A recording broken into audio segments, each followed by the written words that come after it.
Hey guys, it's Mooty here, and today I have a post-commentated Wi-Fi battle, and I'm kind of bringing random stuff that I thought was cool, but I did honor your requests of bringing Mega Lopunny, Lopunny, whatever you guys like calling it, and if you guys want to see me use another Mega in my next battle, just leave it in the comment section and I'll try and use it. So, Mega Lopunny actually kind of does some cool things, it's alright.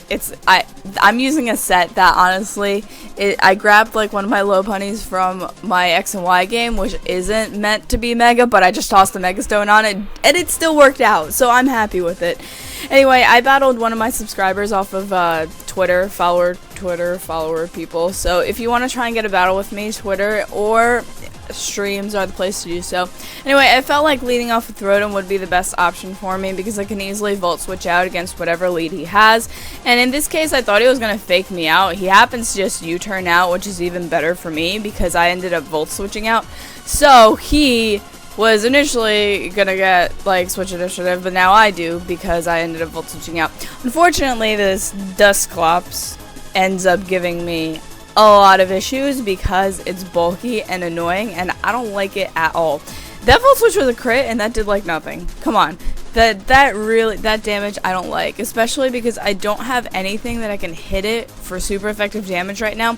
So I figured since it's a physical wall, then whatever, it's a physically defensive Pokemon, then I can just hit it from the special side, get a lot of damage off on it, and I'll be fine because I know this thing carries Willow, Pain Split, like Nightshade, and one other filler slot, which really is probably like, I don't know, Shadow Ball or something.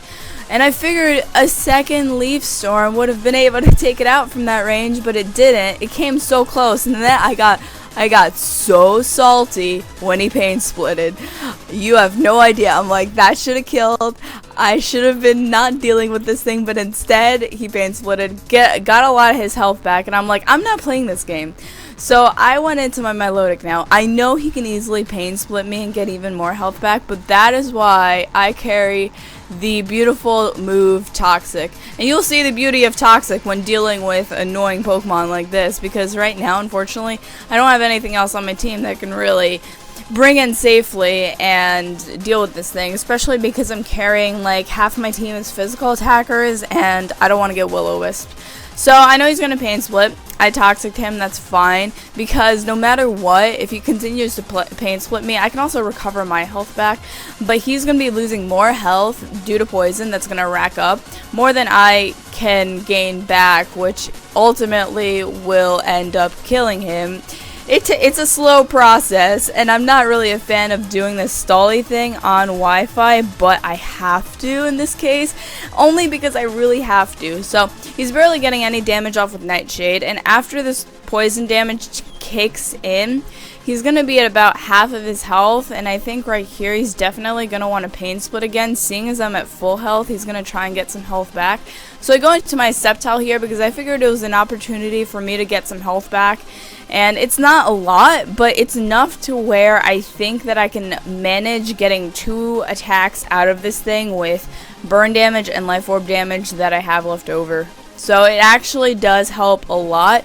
So now that he's low enough to where I can kill him with the Dragon Pulse, take him out, don't have to deal with him anymore. No more annoying Will-O-Wisp, no more annoying Pain Split, and Dusclops is gone. So then he's going to bring in, I believe he brings in his Mienshao, but I know that this thing is either going to fake me out, or I'm pretty sure he's Scarfed and he's just going to U-turn out. So at this point, I'm kind of feeling that this thing is Scarfed, and I wasn't sure because at this point he hasn't faked me out at all, so it kind of, you know, tips it in that direction, and I had to, like, at that point I had to sack off Sceptile.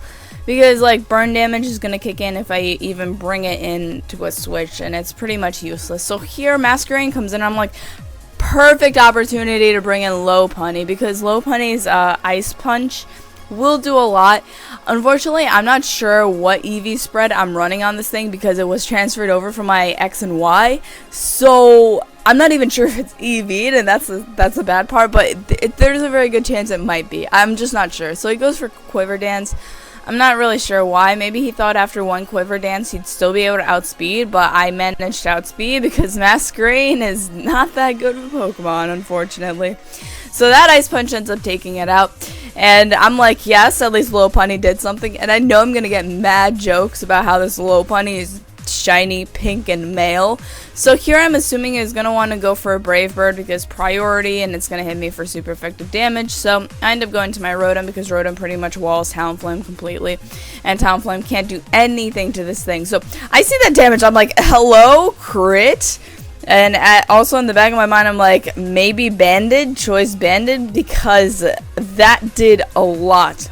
Way more than it should have done.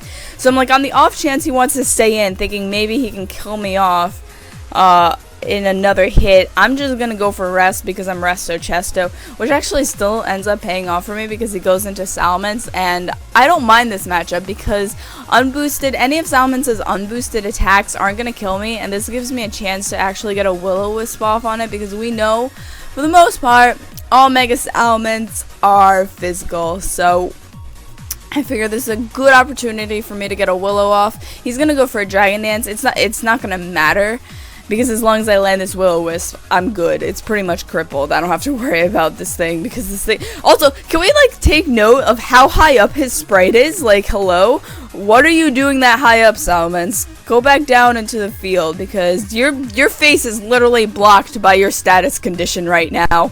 So, as you can see, the Dragon Claw there does not do a lot at all. I'm like, alright, Volt Switch out. And then I'm going into Lopunny here because I'm like, I just want to make use of this Lopunny right now. And I'm kind of hoping that even with a bird, I can still take like an attack. And he's at half health, and Ice Punch is going to take him out regardless, and he goes for a Dragon Claw, which it manages to bring me down to a bit above half, which is still pretty good, and I take him out with an Ice Punch. So Mega Lopunny, you're doing some work. I am so proud of you, and I'm so happy I brought you on this team.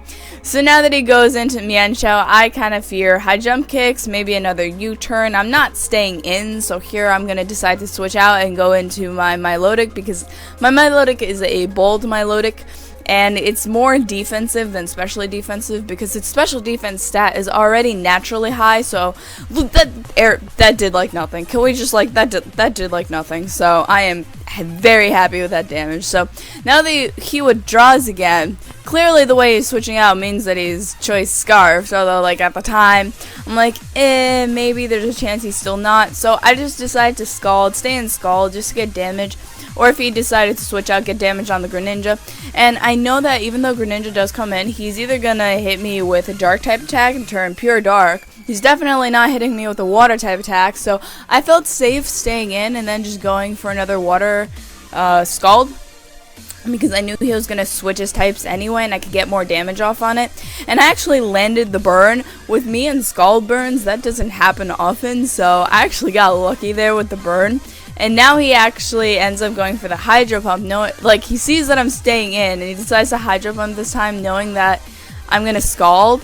But it really doesn't pay off damage-wise because it does, like, nothing. And Burn plus Scald would still end up killing him off a lot faster than he'd be able to kill me off. So that, like, the idea behind it, I understand, but it just didn't work out that well. And anyway, right over here, I know that even if he goes for a Dark Pulse, it won't take me out. So I'm going to use that opportunity to get back some health and go for a Recover. So I can still keep my Milotic around in case I need her later on.